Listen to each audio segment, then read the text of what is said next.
Hello, my name is Bruce Rawles, and I'm speaking with Alex Marchand, who has just written another book. I thoroughly enjoyed his first one. It came out a few years ago, and I just read his second one. Actually, it's not maybe not the second. Is it more than second? Anyway, welcome, Well, Alex. second main one. Second main one. Okay. The Universe is a Dream. I thoroughly loved, and The Universe is Virtual, the new one. Just got through reading. All equally brilliant and fun, and this one really dives in heavily into modern physics. So. I just figured I'll just let you kind of dive in and maybe give a little bit about your background and what got you into the various things that led into the book, and then maybe you can just take it from there. How's that sound? Yeah, sounds good. Okay. Okay, so the universe is virtual, sprung out of The Universe is a Dream. It's kind of an offshoot of that. And back in 2010, when I did The Universe is a Dream, some people emailed me saying, have you ever heard of this guy, Tom Campbell, this physicist? And I was like, well, I don't know.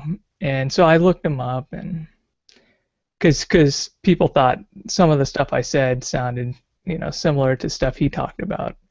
And that's because I was familiar with the idea in physics of the universe, treating the universe like it's a computer simulation, a virtual reality, and that is perhaps, and I would say is, the future of physics and science in general. And so I was familiar with that before I found out about Tom Campbell.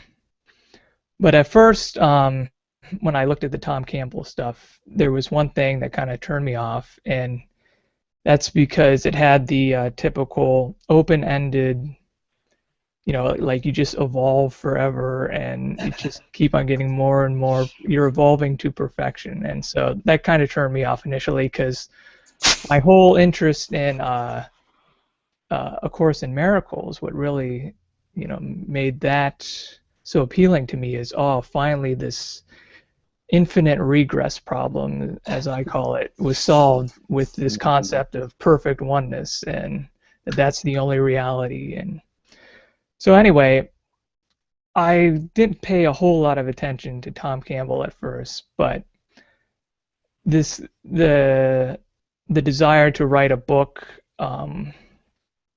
dealing with the idea that instead of using the metaphor that the universe is a dream, I wanted to use the metaphor that it's like a computer simulation, it's virtual reality. And so I decided, well, I better, take the time to study the Tom Campbell stuff. And once I did, it was probably the coolest thing that I discovered since A Course in Miracles. And I figured, well, okay, I can take this, what Tom Campbell figured out, and I can kind of tie up the loose ends as I see them and make it as something like, what would physics have to do to get into the same idea of what reality is as A Course in Miracles. And so that was the whole point of doing this book. I wanted to just figure out what is science now, and what does it have to become before it can tell us and explain to us a universe that the same universe A Course in Miracles tells us. So that's how that all started, and the Tom Campbell stuff is really cool. I don't emphasize Tom Campbell a lot. Once I decided I wanted to write this book, I contacted Tom Campbell and I said, I want to make a comic book about and I want to use a lot of your stuff in it, your ideas. And If I can just pause for a moment. Your book is so much more than just written, by the way, including the previous one that I enjoyed.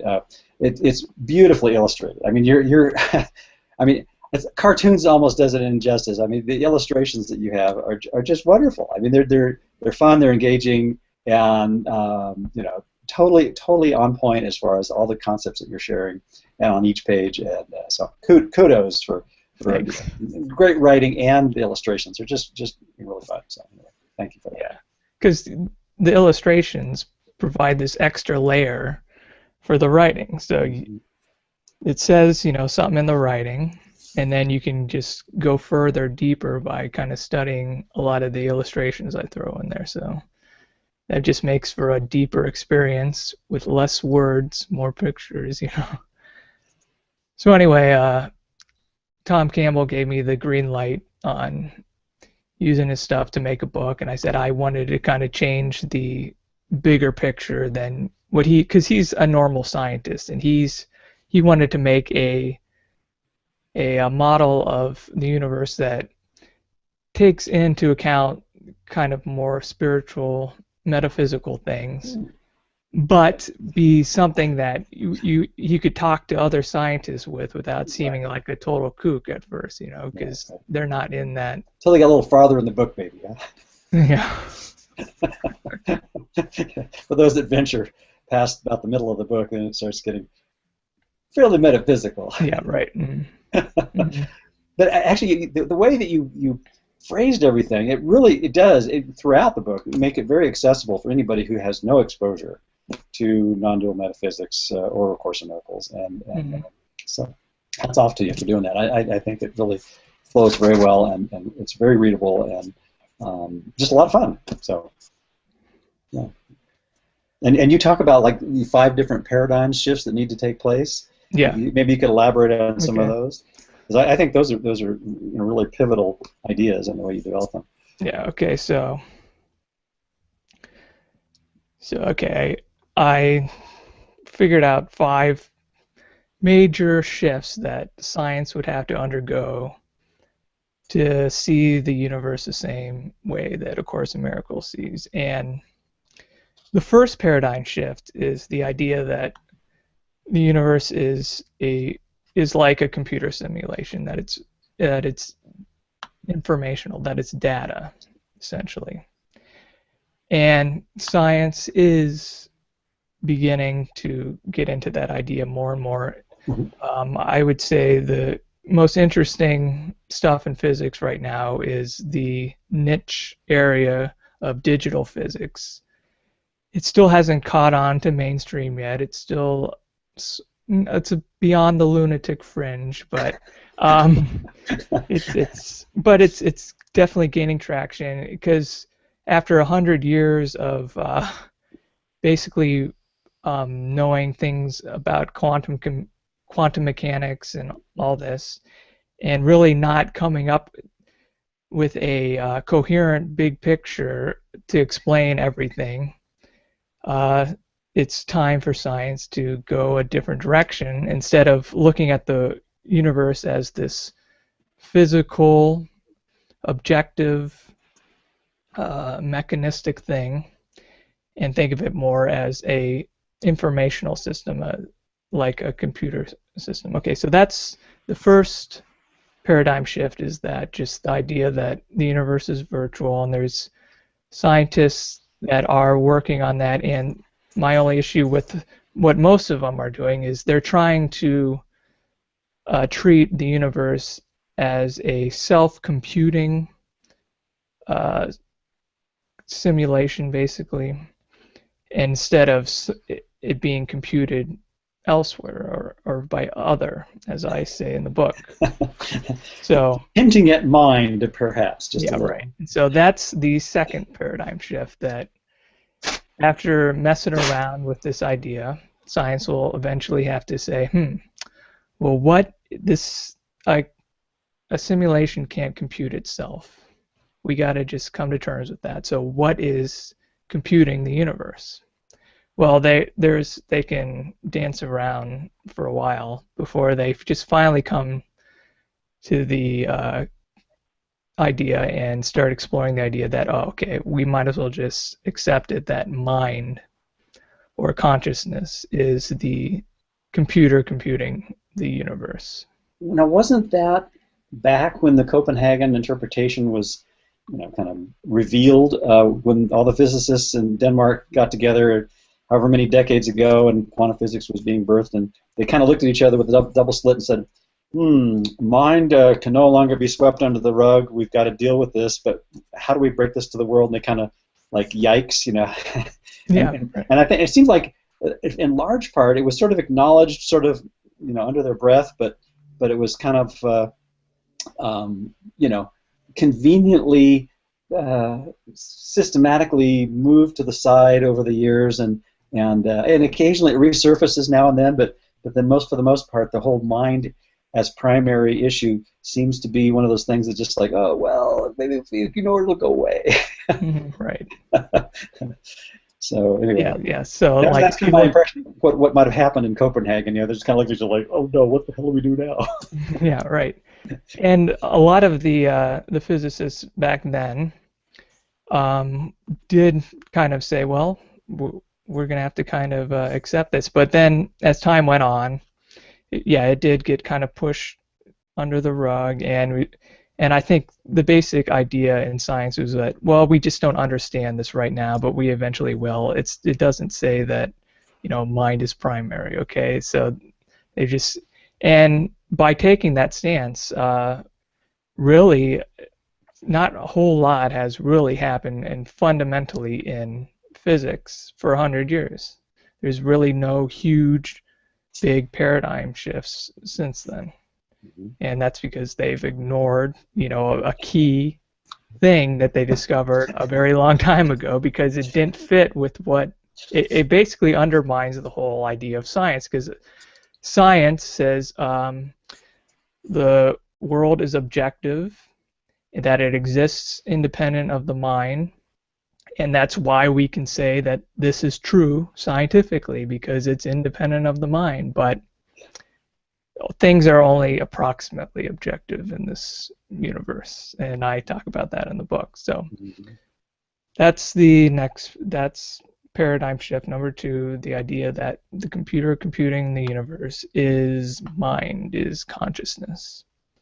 Okay, from there, we're just going to have to come to the realization that we are essentially characters in a virtual reality. It's kind of like a virtual reality game.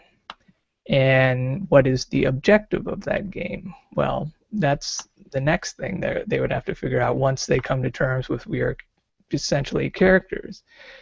And the idea that we are characters in a virtual reality means that, you know, like our bodies are, you know, they're just virtual, they're avatars. They're, you know, just like a character in a game. Your mind is back there playing the game. It's making the decisions of what the player is going to do, and it's interacting with other players. And those are all those players are split off from the same one mind, one computer computing the universe. And that the universe, the physical reality, it doesn't really exist unless someone, some mind, some consciousness is asking it to be rendered. Isn't that what's often referred to as collapsing the wave function in physics? Sure, yeah. Yeah. In other words, and kind of the classic metaphors, you know, which you have in your book, you know, if the tree falls in the forest and there's no one to hear it, does it make a sound? Well, maybe not. maybe it's dependent on the projector. Yeah, right. Yeah. And the thing is there's this weird aspect of it that I get into in this book, that it's not just that your observation of something makes it real and makes it consistently real. It's that there's multiple records in the universe saying that this is how it is. The more high fidelity of a record that something should be something, it'll be pulled up every time it's asked to be rendered. It'll be pulled up more consistently. What's interesting, I've done a little bit of ray tracing imagery, and there's some on one of my websites, geometrycode.com. And what I've discovered, you know, very early on is in that paradigm is that the way that software works is if there's an object and then there's imagery behind that object, basically the software says, oh, I don't need to render that. And I think that's really a great metaphor, because Right. if anything that isn't in our awareness doesn't have to be rendered, as you say, Yeah. and so we're kind of like a giant holographic ray tracing machine using consciousness to project that image that we think we see as our alleged reality. Yeah. Right. And I think of one way I've started to think about the physical world is just a public ledger of stuff we agree upon. That. Yeah, yeah. hmm A shared database, and it Right. has multiple access routes to those records. Yep. hmm Okay. So, that paradigm shift 3 is that we are characters in the virtual reality, and that leads to paradigm shift 4. And paradigm shift 4 gets into, we start to figure out what is the objective of this game, okay? And what I think paradigm shift 4 would be is that entropy is fear. And I use fear in this book, which is the same thing as guilt and sin, but I just use the word fear in this book to keep it simple, because not everyone who's going to be reading this book first time is a Course in Miracles student. Exactly. So entropy is fear. So, and I think intuitively we all understand this. Pretty much anything that you're afraid of involves entropy. Basically, it involves things falling apart. Murphy's Law, right? Yeah, Murphy's Law, disorder. Chaos. Yeah. So now, Or duality, as one of our favorite metaphysical systems might describe it. yeah, right. Mm-hmm. Divide, divide, divide. Separate, fragment, dissociate. Yada yada. Okay, and so the thing about entropy is that since we live in this universe where we're constantly trying to combat entropy, just keep your body alive, is just this constant struggle against entropy, because everything wants to just all even out into just a uniform soup of equal energy, and we're just constantly just trying to modify our environment so our body doesn't become equal with our environment, because that would mean death. I mean, uniformity is the idea of death in this universe. It's kind of like How symbolic. yeah, it's like the ego's version of oneness is all dead in uniform death. So when you take that idea, the normal thing to think of is, well, then the objective of the universe is that we want to control entropy, and we want to get really good at controlling entropy, and essentially all that is it's what A Course in Miracles would call special love, the pursuit of special love. We want our sanctuary in the universe away from the guilt, the fear. And so I get into that in the book, and it's a pretty cool idea when you start to think about guilt and fear in the terms of entropy, because it just has this whole other level to what it all really means and how it all fits together. So, but that's something scientists will probably for a long time think, well, the objective of the universe then is to reduce entropy, and we're evolving to reduce entropy, and that's the purpose we're here. We're trying to become more perfect. We get a lot of that idea in a lot of spiritual ideas, and I've never been a fan of that idea, especially before I came into A Course in Miracles.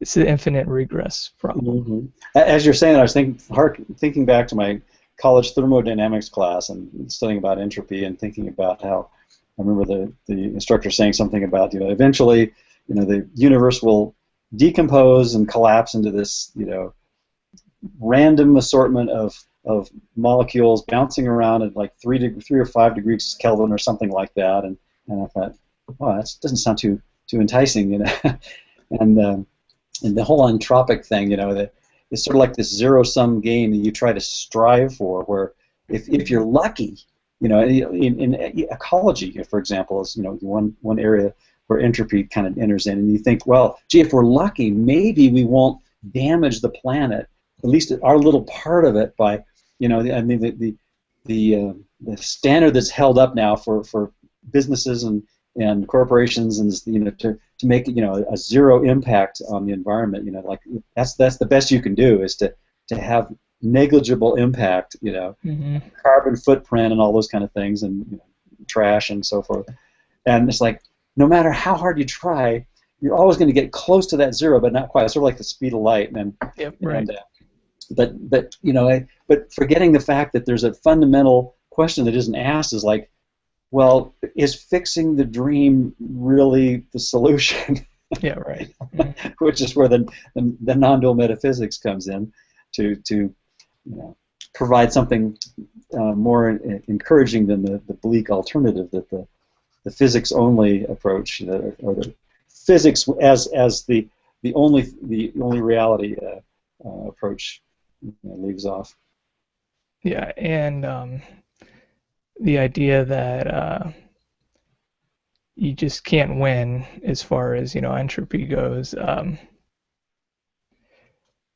All the I mean, most of the energy here on Earth comes from the sun, and so no matter what we do, the sun's still wasting away.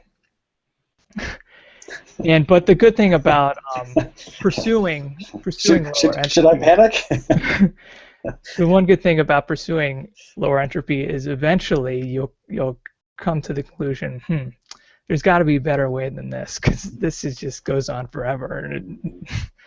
So that's the one good thing about it. And another interesting thing I want to mention is how you talked about how in thermodynamics the universe will just go into this uniform soup of entropy. The thing is if the universe is no longer able to support characters, there's too much entropy for it to support characters, it won't exist. It'll be nothing to ask it to be rendered. There you go. You go. That's the disappearance of the universe right there. Mm-hmm. So I hadn't thought of it that way. That's interesting, but that fits perfectly, doesn't it? Yeah, it's really cool. Okay, and in our fast forward through these, that entropy of sphere is the fourth paradigm shift, and then number 5 is the big one. And we got through all this stuff, and now what is reality? That's what science will have to figure out, and it'll come to the conclusion that, the best we can think of reality is that it is oneness. And oneness is non-computational. Computation is inherently binary. Mm-hmm. It's dualistic. Yeah. And the common question that everyone new to A Course in Miracles asks is, if oneness is perfect, how did duality get made? Non-oneness. Mm-hmm. Or they're just hung up on the idea of I don't understand what oneness is. How did the impossible occur? And of course, oneness is that which cannot be computed. You cannot make a model of it. You cannot conceptualize it because it's antithetical to any sort of binary that would approximate it. So, I mean, you just have to accept the fact that I mean, that's become my favorite definition of reality. Oneness is that it's that which cannot be computed, cannot be thought of as a replica, an idea in your mind. You just have to be it. Mm-hmm.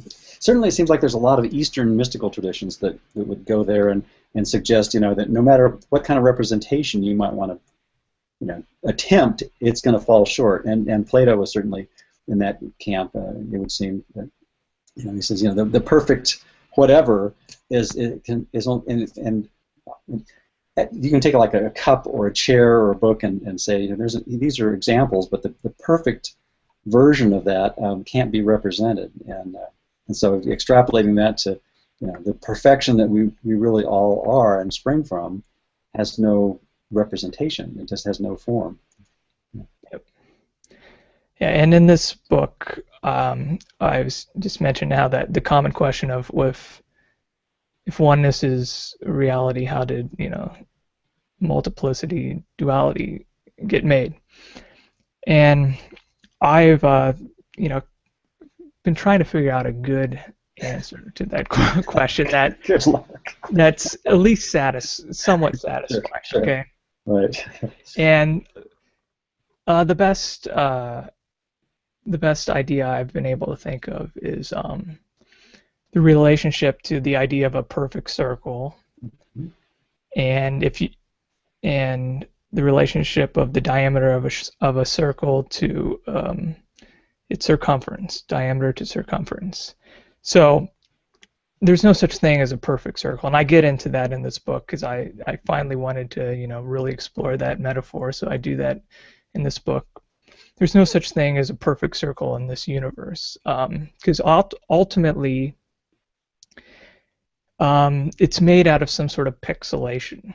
I mean, you're going to get down to some sort of pixelation at some point, or ink on paper, just for the old school folks, right?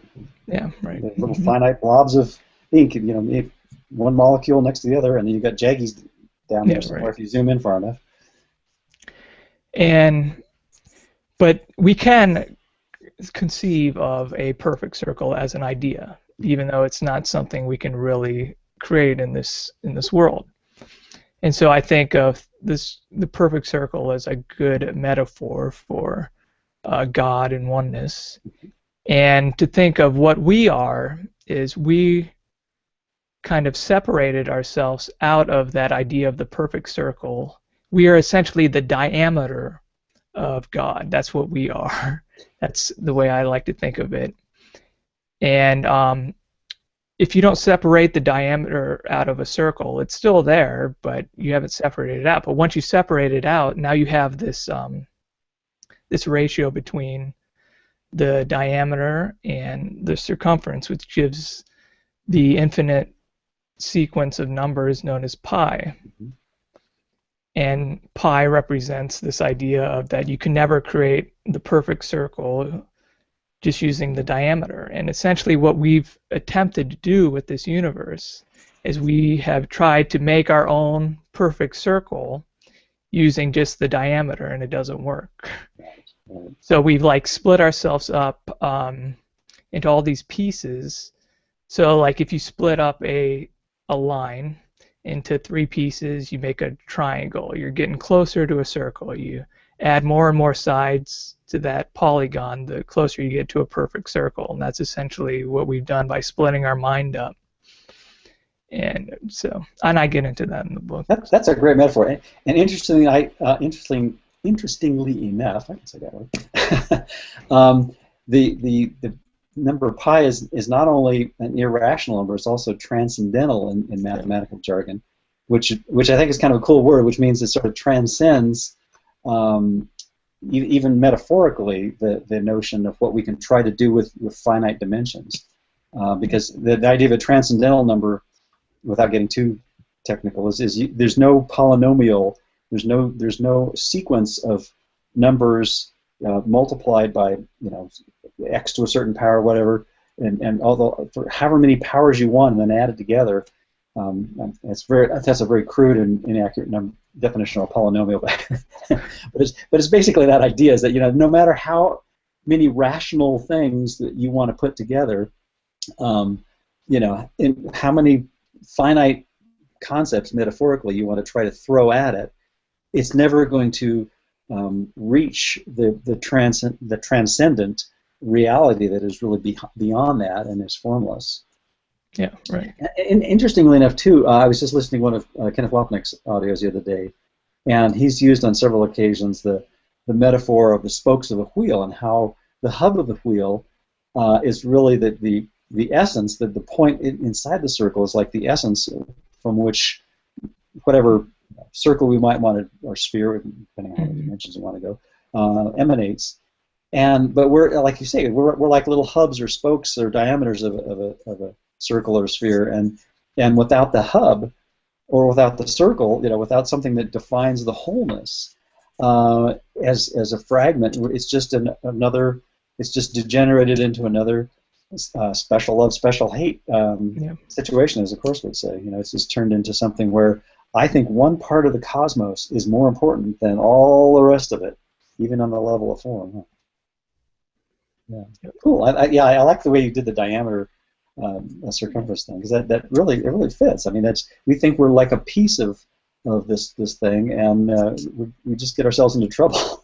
Yeah. Not irreconcilable trouble, but just we're just deluding ourselves to think that the perspective that we have as individuals and feel.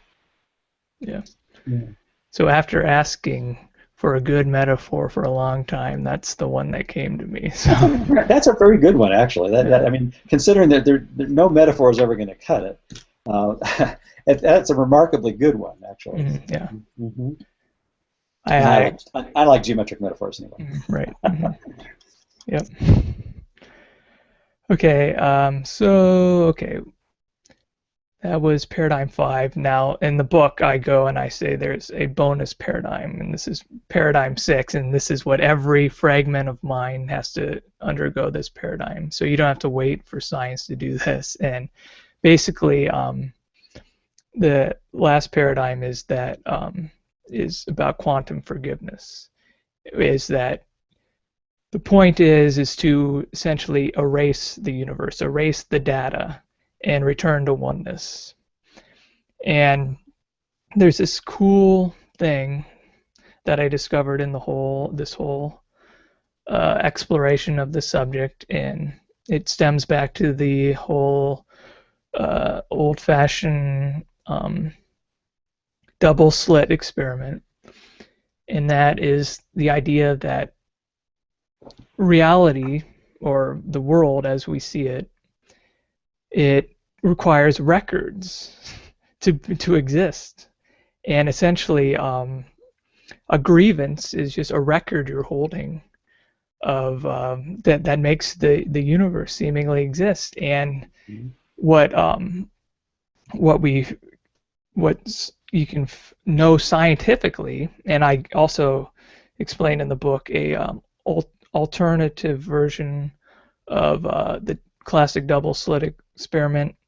There's this experiment done in 1999 called the delayed choice quantum eraser experiment. I saw that. That was interesting. Yeah, maybe you can explain how that works? Yeah, well, the experiment itself is, kind of hard to figure out. It's very technical, but in the book I describe an analog of it, which is essentially people do the double slit experiment, and they do it 102 times, and there's two aspects of the experiment. Well, I don't really want to get into this because it's better just as with pictures and stuff. Your illustrations are great. Yeah. So I mean, I'm not going to do justice in this little. I'm not even going to bother, but I explain it in there. But essentially, what happens is that when you erase records about how the universe is supposed to be, it changes. It can change the present. It does change the present. And so in the delayed choice quantum eraser experiment, they're showing that how I kind of relate that to quantum forgiveness, and how by forgiving things you're erasing the past and you're erasing the future too, and you're collapsing time into the present. And I explain that in the book, but it would seem that to clarify, it would seem that what we're actually doing when we're doing that is sort of erasing our identification or attachment to this. So in other words, for other people that still have that record, they would still have their forgiveness lesson to do. But at least in terms of what seems to be our individual awareness, we free ourselves from those connections to those grievances by Yeah. those erasures in our investment portfolio, maybe Right. another Yeah. way to put it. Yeah. And if we think of our consciousness system in terms of like different folders on a computer with different Mhm. processing capabilities and stuff, and we're kind of just what we think of as our own individual mind is a partition of the one whole mind, just like you partition a hard drive, sort of like that. And you can also think, well, we have a fear folder, inside of our mind.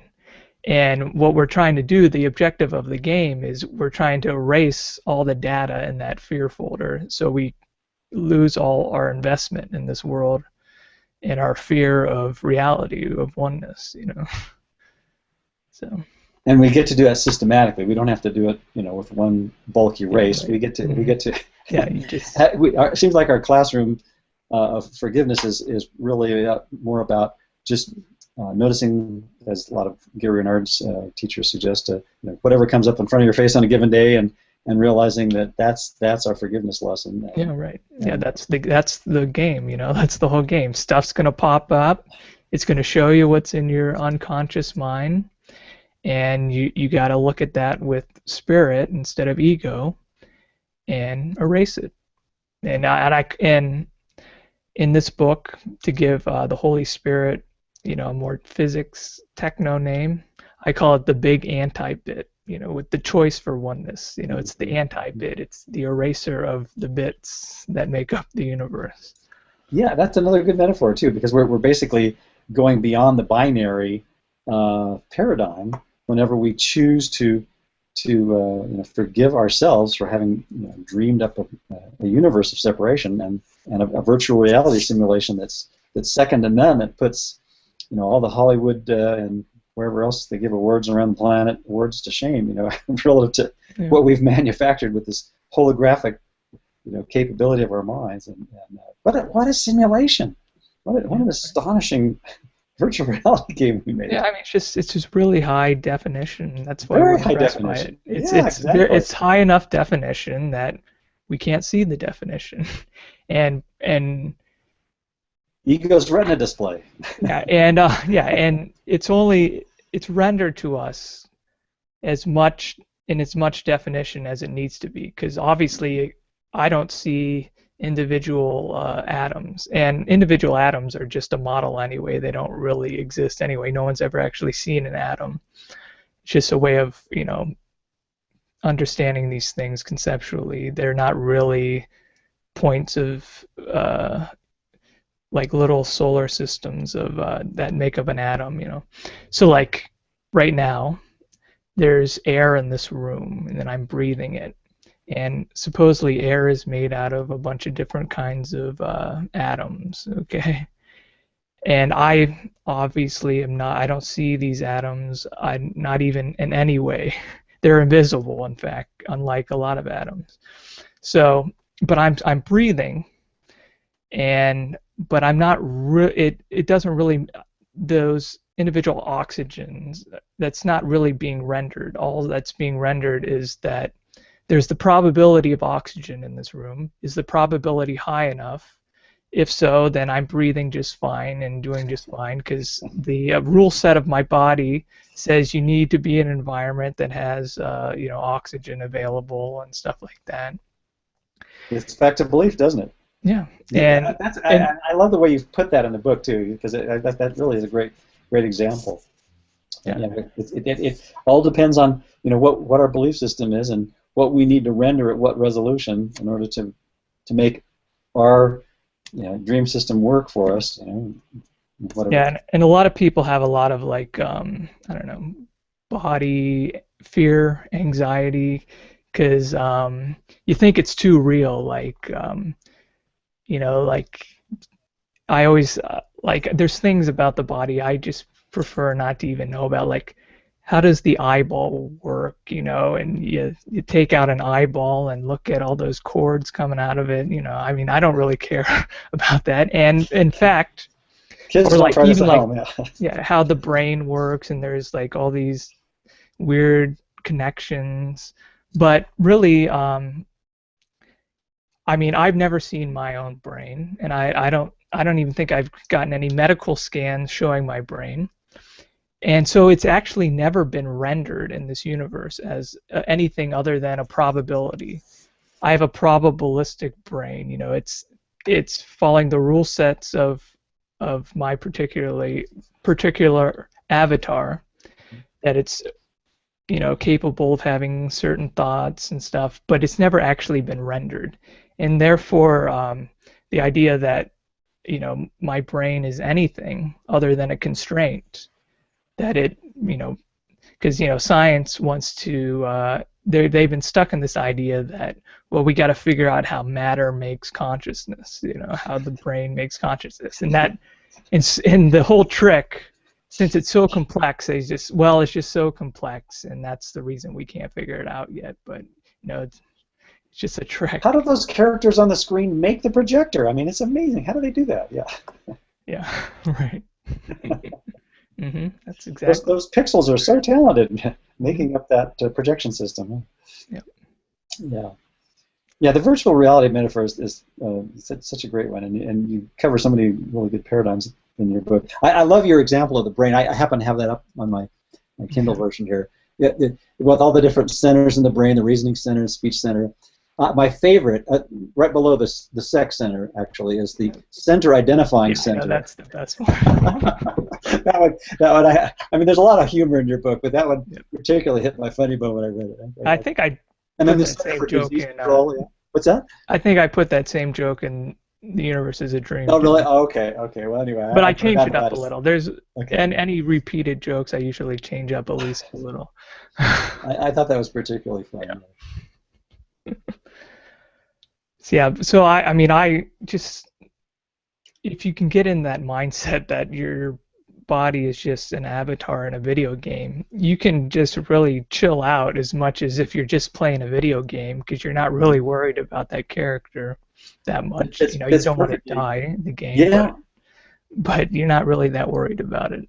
Exactly. Yeah, that fits perfectly with the conversation I had with Gary Renard last week about you know, the dreamer of the dream. We were talking about that, and the yeah, I watched that. And then the thing with the puppets, you know, I'm not sure if that was in that section, but that's one of the things that he points out in his books, that, you know, that part of A Course in Miracles where it says, you know, would you really get that upset if what you saw as yourself, you know, your persona and the whole body, you know, acting system that goes with it, and everyone else's for puppets? I mean, yeah, right. No. Just a marionette, you know. Exactly. Or a very sophisticated holographic avatar, like you say. Yeah, it's a dream. It's just dream figure. Metaphors, same thing. You know? And earlier when you were talking, I was thinking about another favorite film, Inception, and probably one of the more familiar scenes for people who've seen the trailers is where Leonardo DiCaprio and Ellen Page and their characters they play are sitting in this outdoor cafe in France somewhere, and with Paris, and they're practicing, you know, this dream technology that they're going to use for their whatever purpose for their scheme, and Leonardo's character asks Ellen's character, well, how do we get here? And then that moment she realizes that she's dreaming, and I think that kind of harkens back to the, you know, the virtual reality thing. Well, how do we know that this isn't a simulation?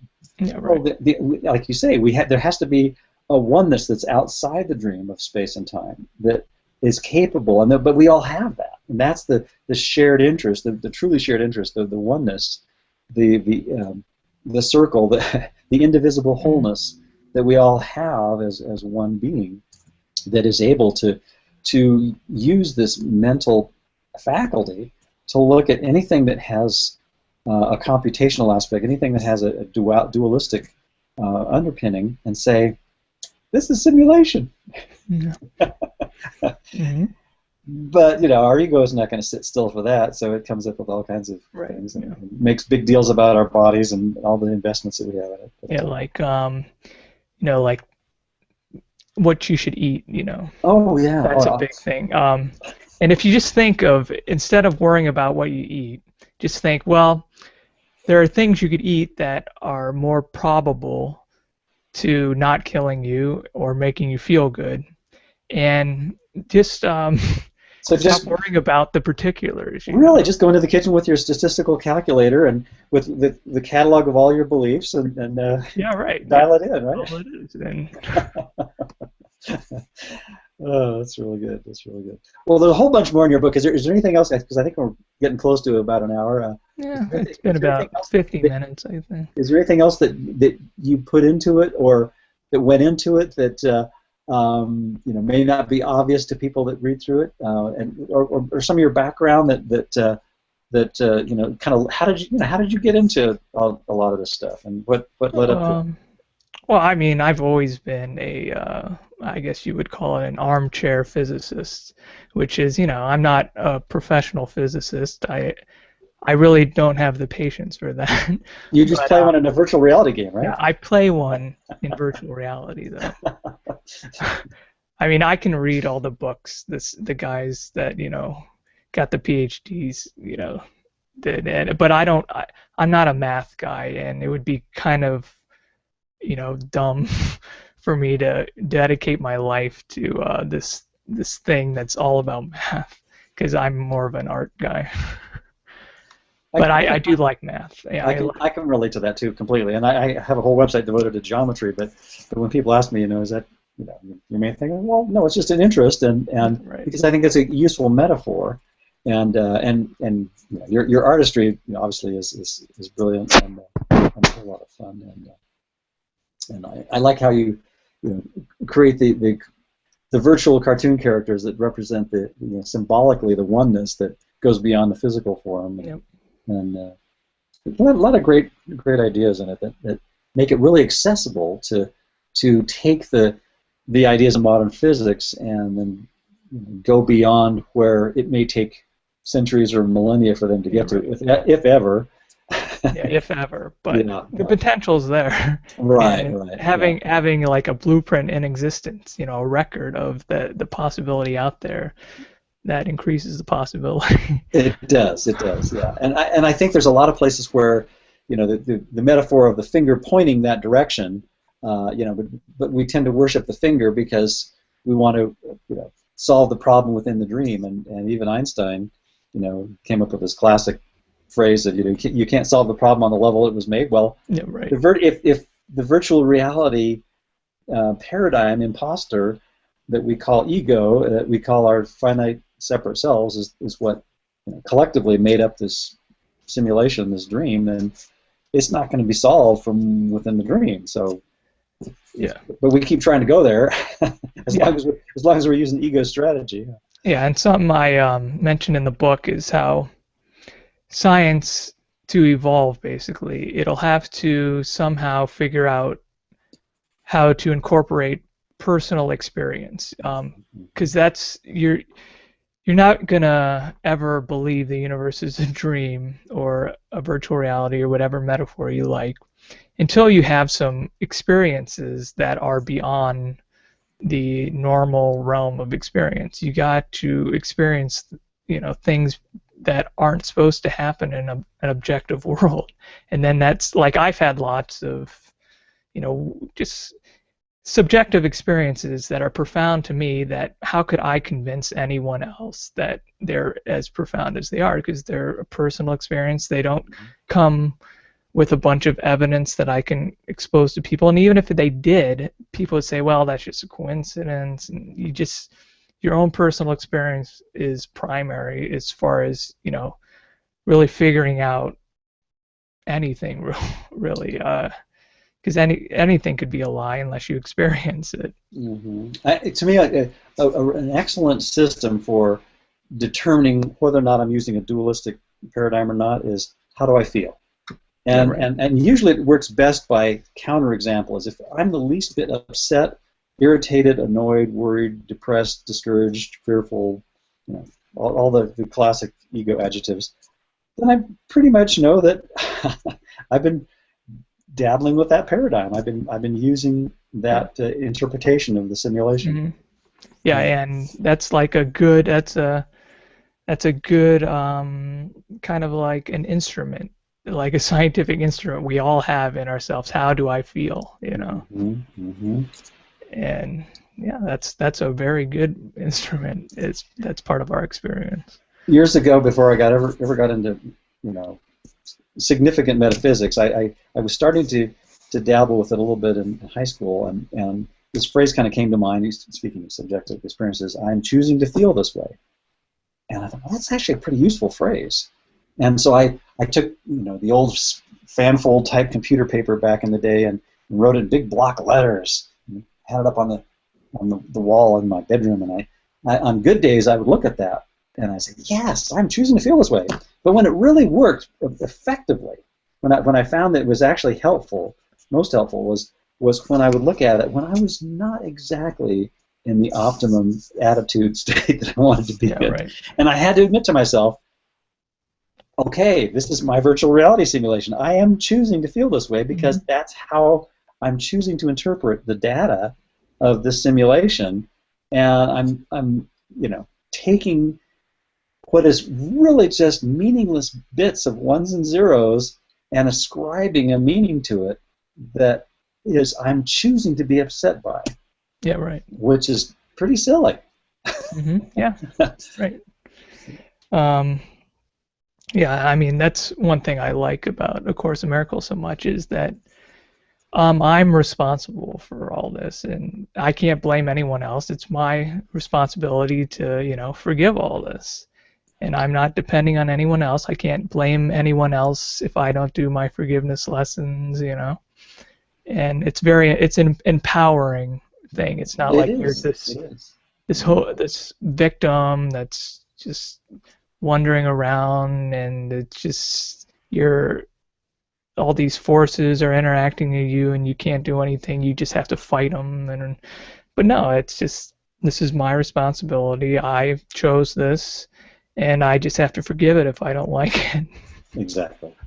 Yeah, and then we always have that choice. I mean, there's always the, you know, completely 100% insane thought system that says that the only reality is the molecules and the empty and and you know, not terribly promising prospects if you just fast forward a century or so, you know, for the particular body that we think we are if we use that paradigm.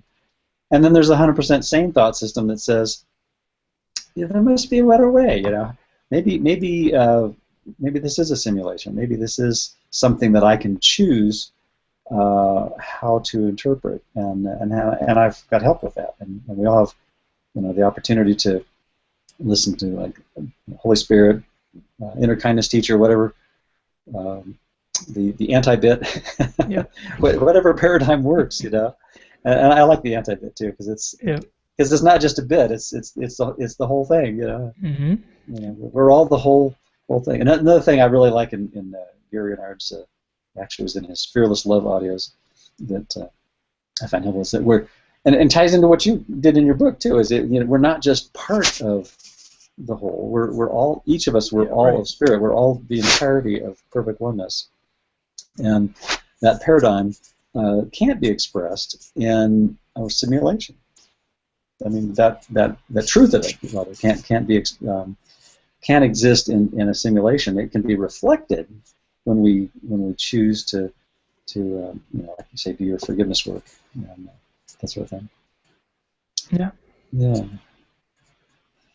Well, anything else? You want to give folks your website and anything else that you'd like to? Well, my website, alexandermarchand.com.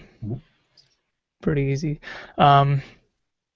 So and anyone who's not signed up for, like, news updates, I only pretty much put out a news update if, like, a new book's out or something. So just sign up for that if you want to know, because I'm not like this huge self-promoter. It might pass you by if you don't. And I don't know, what else do I want to close on? The universe is a dream. The universe is virtual. These are metaphors. I plan on exploring other metaphors too as they become developed enough to put into book form. The universe is virtual I actually like it better than, as far as a metaphor, than the universe is a dream, just because it appeals to a technical desire I have, to have like some technical details. But pick your metaphor is what I say to people, because there's lots of different metaphors. Whatever one works for you, and yeah, you just gotta evoke the big anti-bit in everything you do, so you can erase that data and forgive it all. That sounds great. That's what I would leave with. Excellent. Well, thank you very much, Alex. It's been thank you for having me. A whole lot of fun talking with you about your book, and I'll post this on ACIM blog and send you the link. Okay. Sounds good. Have a great day. Okay. Thanks a lot.